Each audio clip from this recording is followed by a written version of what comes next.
So welcome back to the Shaman Chef's Kitchen. If you just joined me, I'm making a Sunday sauce that I'm going to flavor with some Afghan type seasonings. We've got some harissa, some ground cumin, and some turmeric, which is a little bit off how I would normally make this if I was going Italian. I'd be using the oregano and the basil. But I'm making a stuffed sweet pumpkin ravioli with a hearty, spicy meat sauce. So if you watched the other couple of videos, you saw that I started with some sausage and onions, probably 6 cloves of garlic, maybe 2 small medium onions, and then now we're putting the meat in the pan. And now we're going to put we have pork bones, pork that I get from this Mexican shop where they, this butcher shop.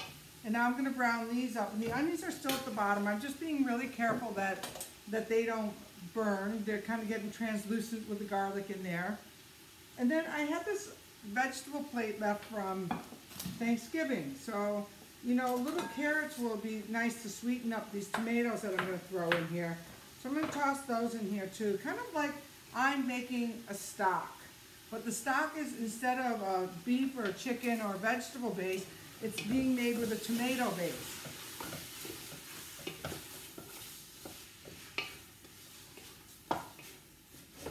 And I'm not trying to really brown the meat. I'm just trying to make it firm, sear it up, because it's going to be cooking for hours. And when I take it and put it on the bottom of the pan and sear it some, it adds a little bit of extra flavor in here. Again, if you're watching, I'm seasoning the meats as I go. And then I probably won't touch the seasoning or the salt and pepper of the sauce to the very end again. And part of the reason I do this is because as a chef, I can start to smell that this smells the way that I want it to smell.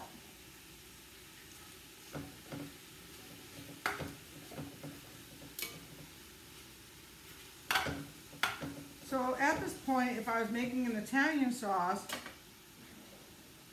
I'd add my oregano, my fresh basil, or dried basil. I would use dried basil in the 8-hour sauce. But I am going to put a couple of bay leaves in here. And why I'm showing you this is a process of how to make a sauce that everyone's going to love and keep coming back for over and over again.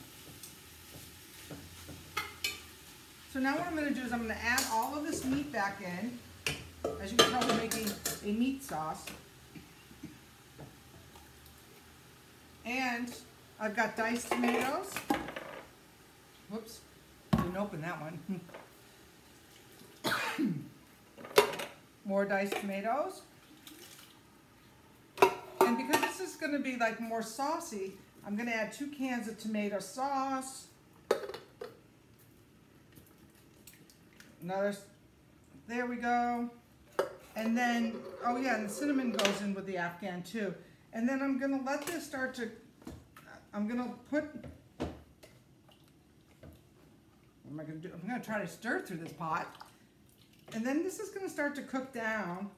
And because I'm going with this Afghan flavor, I'm going to actually add some fresh ginger, some cinnamon, some harissa, some cumin, and fresh ginger. Instead of, if you want to make this Italian now, you would do oregano, crushed red peppers, and basil, which actually this sauce is going to have the crushed red peppers in it too, because it's going to be a spicy sauce. So we'll give it a little bit of kick with the sweet pumpkin ravioli. And what the Italian women taught me way back in Syracuse in the early 90s was what makes it secret to the sauce is the salami. Whoever knew you added salami. But here we go. All right, so now this is going to cook. I'm going to season it with the way that I'm going to season it. And I'll show you later what it looks like.